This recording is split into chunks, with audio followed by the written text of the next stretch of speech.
Let's talk about England. I know, Nigel, you've been really eager to have your say on England. I couldn't wait. I couldn't sleep last night with anticipation of what you've got to say about England at this World Cup.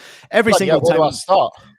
Every single time we go to a World Cup, it's the same thing. There's this build up, there's this anticipation, the media builds it up. But something feels different with Gareth Southgate. I'm really impressed with how he's managing the media, how he deals with the pressure of the situation. They are at plus 700 to win it from the UEFA section, second favourite to go and win the World Cup. I guess the question would be, more than anything, Nigel, do you think England realistically have a chance of winning the World Cup and competing against the best in the world right now to actually win it, or do they need a hell of a lot of luck? They do when you look at players and ability and talent. But the problem with England is there is a lot of problems right now. And I think that this could be a big conversation we have. There's a lot of issues in England. One of the big issues, like you said, is the media. The media has always been one of the biggest problems for England. The way they overhype players at times, the way they make it seem like it's Armageddon when a result doesn't go well. I mean, for instance, you look at the Hungary result when England lost, it was like the end of the world after that. And I don't think that helps when it comes for the media because the players were tired. They had a long season. They were tired. That's just the reality of it. Players got tired. They didn't perform well. They know it. But you've got so many other situations in the left back situations with some of these players now that they're not playing at their current club. The problems that we've got with England right now are a lot more difficult. And I think Gareth Southgate is putting himself in a very difficult situation with the media as well, because some of his favorite writers are now turning against him from the past couple of results. And then now you look at this squad and there's some questions. The inclusion of Harry Maguire when he hasn't been playing at Manchester United. Ben Chilwell isn't been playing. Luke Shaw hasn't been playing. And he gets included in the squad. They love Calvin Phillips, and then they've called up Jordan Henderson. So for me, I look at the players like Ben White at Arsenal, who's been fantastic, who deserves a call up. I look at Harvey Elliott at Liverpool, who's been one of the shining beacons of this Liverpool side, who I think should have just got a call up as well. And also you look at Ryan Sessegnon at Chelsea, who's been in great form. So there's some players out there who are playing, who deserve an opportunity, but you've got to look at it realistically. I don't know what John thinks of this as well, because the problem you have, Ian, is this is the last squad they can assemble together before the World Cup. England play on the opening day of the World Cup, and they're not allowed to arrive till a week before the World Cup starts, I believe, is the earliest, which isn't going to give you a lot of training time on the training ground. So I feel that Gareth Southgate is stuck in between a rock and a hard place in the sense of he's going for the old guard, which I think, being critical of him, he's playing it safe, where he could really be a bit more adventurous and give some new faces an opportunity to shine. So I used to be a lot more confident with England's chances, but now when I see all of this going on, how are you going to fix this? Because another questionable thing, and I don't know if Jonathan agrees with me, we've heard about Conor Cody being included in the squad, and I've heard a lot recently about how much of a great leader he is and how good he is around the place and stuff like that.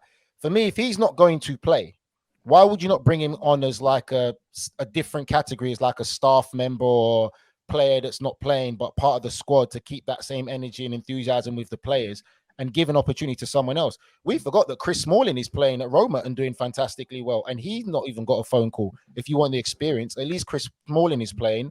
Harry Maguire isn't playing. So there's a lot going on with England that it does make you feel uncomfortable in what you're seeing. And I think that he's playing it safe, but at the same time, he's slowly digging a hole for himself and for the media in England to come and attack him, because you've got two tough games in the likes of Germany and Italy. They're not going to be easy games. And if those results don't go well, I would not be surprised if the British press and the media want him gone before the World Cup. I'm telling you that. If those two results don't go well, I personally think that the British media will be calling for his head, because they're already at that point. I don't know what Jonathan thinks.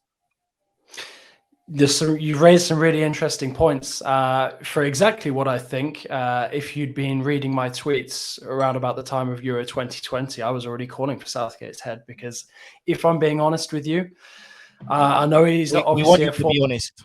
I know he's a former Villa player, and there's a lot of sort of there's a bit of bad blood left between him and the way that he departed Villa. It's nothing to do with that. I feel that Southgate is a bit of a nearly man in terms of international management. I think he's good to get to the latter stages of the tournament with England. I think the final of Euro 2020 was the best chance that he will ever have of leading England to international success. I'm sure you guys will bring this up in a couple of months' time when England have been crowned World Cup champions, and I was completely wrong. But I share Nigel's pessimism at this moment in time.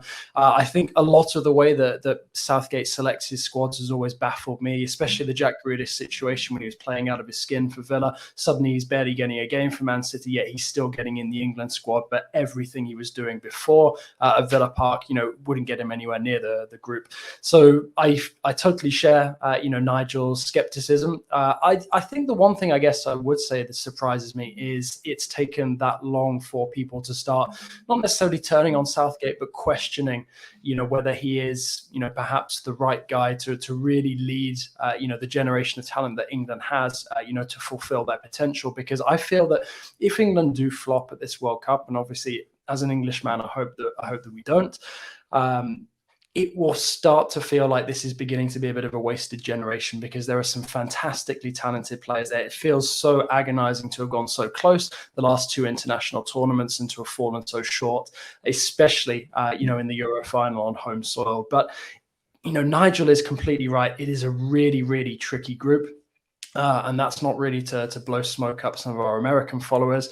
It's almost a rivalry group when you've got America, you've got Wales, and an Iran side who, when they've played at international tournaments in recent years, have actually looked pretty tidy and tough opponents to go up against as well. So, I think that this has the potential to get tricky very quickly for England. And, like Nigel said, if the pressure is on even before the tournament starts, then it could really be, potentially, sort of the beginning of the end for Southgate if he can't, turn it around.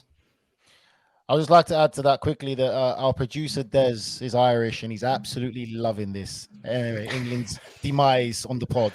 But John, no, I was just going to say quickly, John, do you not think that in certain situations and I'll probably ask Ian as well, as a manager, don't you think sometimes you've just got to play that gamble, take that gamble? And I feel right now this is the opportunity for Southgate to take the gamble, bring in some of these young players, players who are playing on form, instead of sticking to the safety of the old guard and stuff like that. Like for me, Jordan Henderson hasn't played in 3 games. Ivan Toney is the only one in the squad who actually has earned a call-up through form. No one else has. And again, it's the thing of, yes, it's Harry Kane, he's England's talisman, but if he's not scoring and doing well, he shouldn't guarantee to be playing. I'm not saying he shouldn't be playing now, but that's been England's problems. And I think Jonathan's point is fantastic. Jack Grealish was on fire for Aston Villa. He was unbelievable. Couldn't get in the England squad. Now he's barely played many games for Man City. He hasn't been on top form at all. And he makes the England squad easy. And that goes to that whole thing of the England squad. Well, when I was playing back in the day, seemed to be like a gang where it was hard to get into. But once you got into it, it was harder to get out. Just because of being in the gang, you can just get called up and called back in. Mm-hmm. So I think Southgate doesn't help himself because there is a lot of criticism coming his way already within the press about the squad. And so I don't know. What do you think? Yeah, I mean, jumping just on one of the points that you brought up earlier that I forgot to cover in my previous answer about Conor Coady as well. It's very similar to the role that Adil Rami played in 2018 for France at the World Cup. Barely even got on the pitch, yet was there almost sort of like, I don't really want to say cheerleader because it's a bit disrespectful, but sort of to be there to keep players' morale up. And I agree with you. I think that it is a waste of a squad space, especially when you have players who are in such good form. I mean, you mentioning Smalling is a great example, because I've always felt like it's almost like any football outside of the UK doesn't really exist as far as the England national team goes. It's why so few players ever tried their hand at playing abroad. And I think Chris Smalling deserves not only massive, applause for trying something new, adapting to a new culture. Same goes with Tammy Abraham, but actually thriving.